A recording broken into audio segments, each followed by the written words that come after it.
25 years ago, the WWE and Vince McMahon would buy WCW. I think the reason that WCW went under, you go see Ted Turner getting kicked out of his company and Time Warner taking over as they merged. And Ted Turner through the years, he did not like that, and he had his issues with Turner, the way they treated him. I'd say number two, the contracts. AOL Time Warner, as they slowly took over into the 2000s, did not want wrestling. Number three, well, they wanted TNT to be drama and TBS to be comedy. Number three, Thunder. You see how they were paying out of pocket for Thunder, and it caused them to lose money. And guys like Hulk Hogan, for example, making like $13 million. They lose a lot of money. They almost sell it to Eric Bischoff. In the end, they don't want wrestling. Jamie Keller, hey, we're losing money. I see nothing in this. They sell it to Vince McMahon for $5 million. So you see on March 23rd, Vince McMahon buys it.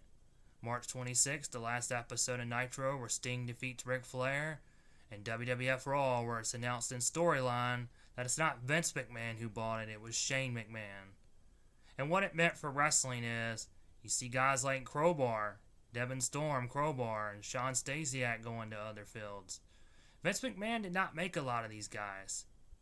So, the ones that he did remake, like you see, for example, how he redid Booker T, RVD, the Hurricane as Shane Helms. If he didn't remake you saw the NWO and how they came in. They weren't used that great. Vince didn't really know how to use you. Look at Raven.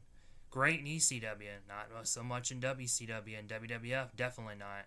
He was used decent in TNA. But if Vince McMahon did not make you, he did not know how to use you. And a lot of the time, that meant, hey, you come in, hopefully Vince McMahon will give you what he wants, because then you might get the opportunity. If not, you're out the door. And that's by the mid to late 2000s. Hey, there's this TNA. You don't have to put up with this. If you get released, you can come work over here. Because they had Samoa Joe and AJ Styles and Christian and Kurt Angle. To where you didn't have to be that. And you see through the years, as the wrestling business slowly fades these guys out, you do have your RBDs and Booker T's and Rey Mysterios and Chris Jericho's. But you have Eddie and Benoit. This is right after they passed. So you're looking at 06 to 08.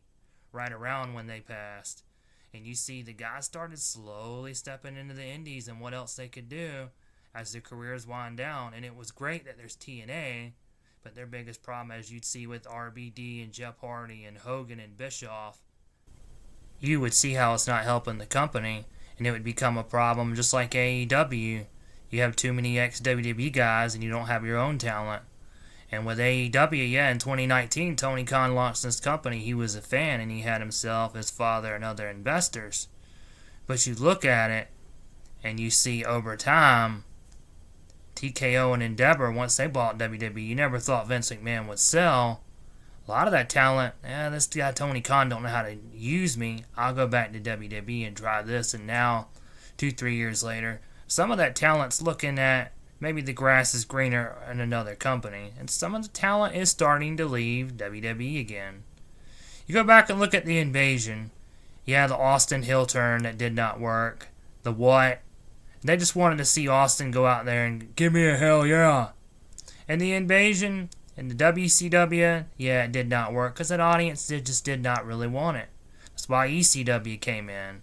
Then you had the Austin heel turn that did not work. And guys like Kurt Angle and Christian, Test, and William Regal, instead of maybe bringing in a Sting or Hogan or Randy Savage or Ric Flair. And I think in the end, after the Survivor Series match, it was, who do we want to keep? Because it wasn't really working. The NWO would come in. Hogan would turn babyface. That WrestleMania, it kind of hurt the NWO, and there wasn't really much you could do with it, to where later that summer it would just go away. But Scott Hall losing to Austin, Hulk Hogan losing to The Rock, and Hogan turning babyface, it hurt the NWO. And then Goldberg coming in later, and Scott Steiner, to where you see late 2002, right after Survivor Series the next night. For the first couple months, the world title opportunities, but his foot injury, and I just don't think he was impressed in the office, to where when they had an opportunity to keep him or not in '04, they just let Scott Steiner go, and you see him with Test, and it felt like he was lesser than Test, and Test was the spotlight. And Goldberg, throughout his run, he won the world title, but Goldberg was just unhappy. and he wanted out of the business, and you wouldn't see him back in wrestling till 2016. So, what do you think? Do you think this was a dark day for wrestling, or a good day? Let me know your thoughts. Thank you for watching. Feel free to check out the links in the description on YouTube. Peace.